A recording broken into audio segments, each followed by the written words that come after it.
Hello everyone. So today we are going to study IFT modality. तो सबसे पहले देखते हैं कि IFT होता क्या है. तो IFT means it is a interferential therapy. तो ये जो है ना इलेक्ट्रोथेरेपी के लिए यूज होती है. अब ये कैसे यूज होती है, यहाँ पर टू मीडियम फ्रीक्वेंसी के जो करंट होते हैं, करंट वो हमारे बॉडी के अराउंड क्रॉस करते हैं, टिश्यूज को क्रॉस करते हैं और टिश्यूज को क्रॉस करके बीट फ्रीक्वेंसी बनाते हैं, जिसको हम लोग बीट फ्रीक्वेंसी या तो लो फ्रीक्वेंसी भी बोलते हैं, या तो लो फ्रीक्वेंसी बोलते हैं. तो two medium frequency current cross the tissues which is known as beat frequency या तो लो फ्रीक्वेंसी करंट बोलते हैं. ठीक है. तो अब ये जो IFT है ना, IFT ये थोड़ा सा स्टिमुलेट होता है, स्टिमुलेट विदाउट विदाउट अनकंफर्टेबल, मतलब ये कंफर्टेबल होता है, कंफर्टेबल विदाउट. तो ये स्टिमुलेट होता है without comfortable, uncomfortable to the skin, irritate नहीं होता, डायरेक्टली हमारे बॉडी को लो फ्रीक्वेंसी हमको मिलता है, जिसकी वजह से स्टिमुलेट होता है. तो इसका ये डेफिनेशन था. अब इसका प्रिंसिपल देखते हैं. तो प्रिंसिपल देखते हैं, प्रिंसिपल में क्या होता है, कैसे यूज होता है. तो suppose this is the circuit 1, मतलब सर्किट ए और सर्किट बी ले लेते हैं. Circuit B.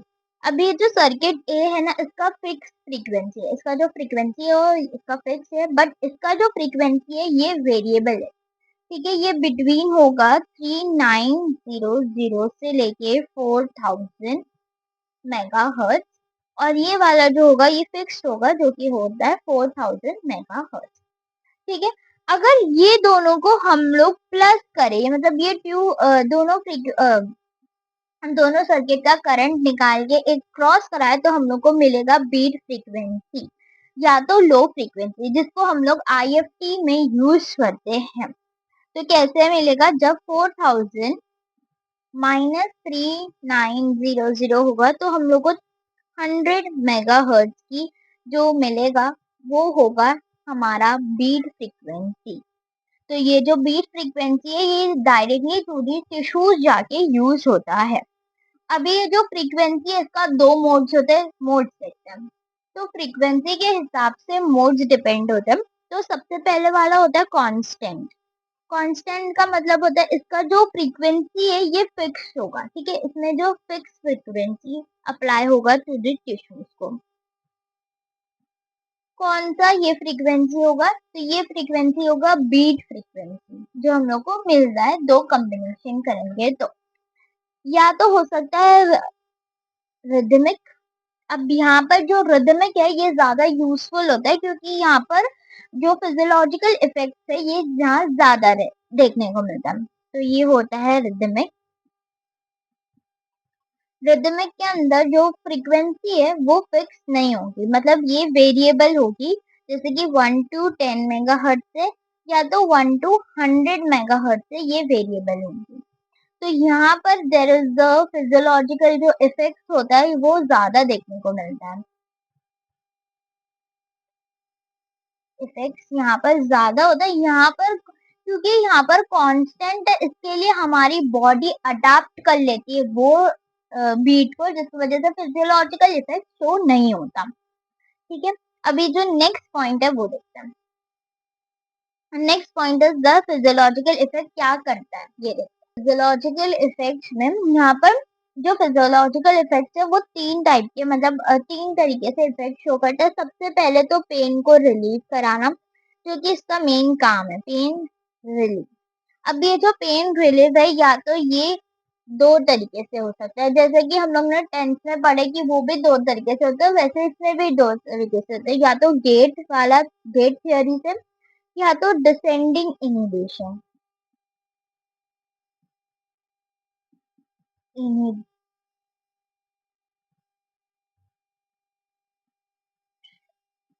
ठीक है. अब ये जो गेट वाले में से ना, गेट वाले में क्या होगा, यहाँ पर high high breath frequency use होगी, जिसको यहाँ पर high high beat frequency use होगी. यहाँ पर बीट फ्रीक्वेंसी जो होगी वो हाई होगी, जिसकी वजह से जो ए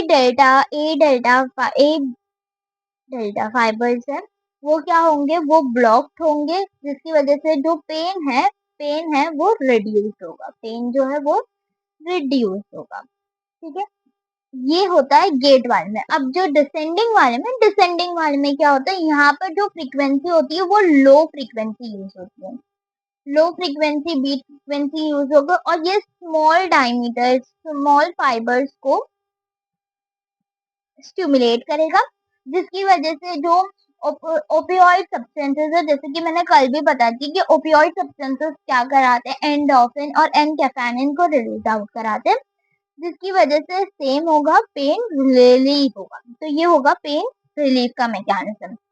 और यहीं पर है ना, ये इसकी इन सब की वजह से जो ब्लड फ्लो है वो भी इंक्रीज होता है, और मेटाबॉलिज्म जो है, रिमूव ऑफ द मेटाबॉलिज्म, जो वेस्ट प्रोडक्ट है वो भी यहाँ इन मैकेनिज्म की वजह से रिमूव्ड होता है, जिसकी वजह से जो पेन है वो रिलीव आउट होता है। अब जो नेक्स्ट मैकेनिज्म है मोटर स्टिमुलेशन, मतलब ये मसल को भी स्टिमुलेट करेगा। अब ये देखते हैं सेकेंड वाला जो फिजियोलॉजिकल इफेक्ट है, it is a motor stimulation.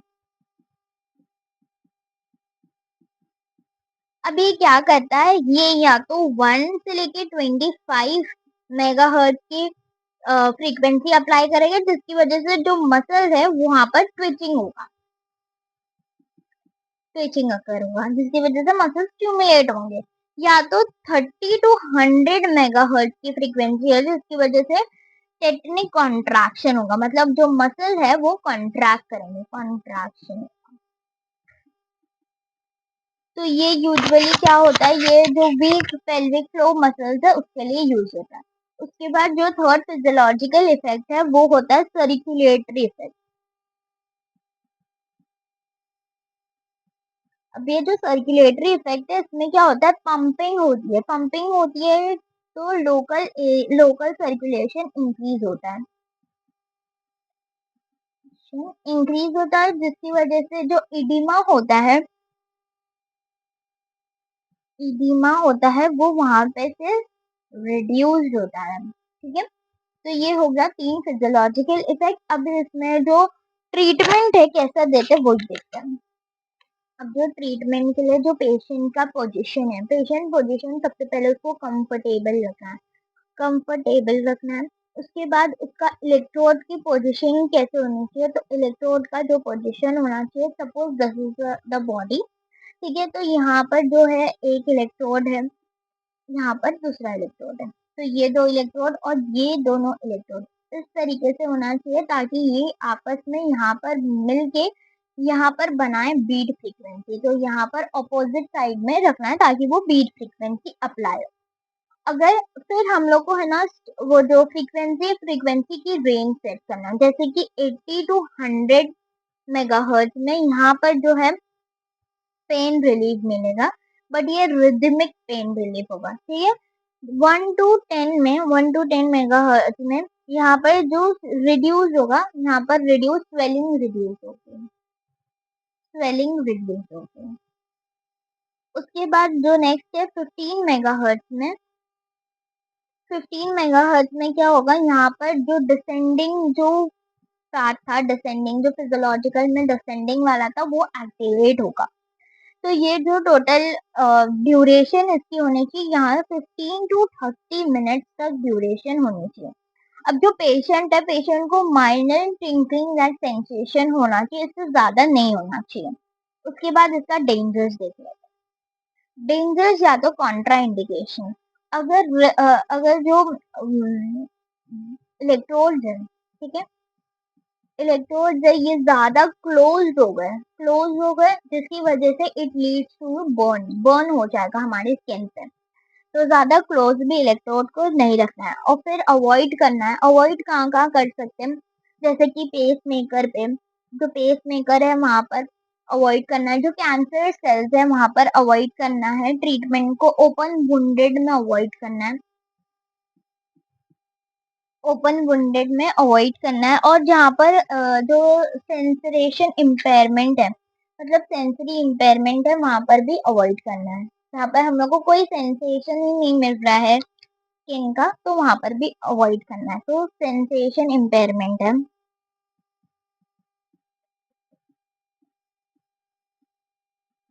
वहाँ पर भी अवॉइड करना है।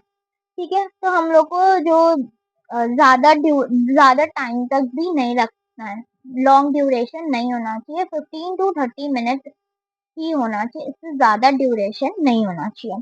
तो that's all for the IFT. IFT का नोट्स भी है और उसका डायग्रामेटिक रिप्रेजेंटेशन जो अभी मैंने यहाँ पर बताई थी, वो सेम अपनी बुक में भी बना सकते हैं। तो ये रहा इसका डायग्रामेटिक रिप्रेजेंटेशन। तो यह डायग्रामेटिक रिप्रेजेंटेशन है जो हम लोग को पेपर में भी बनानी है। तो that's all for IFT. IFT के जो नोट्स है डिस्क्रिप्शन बॉक्स में मिल जाएंगे, तो काइंडली चेक। Thank you.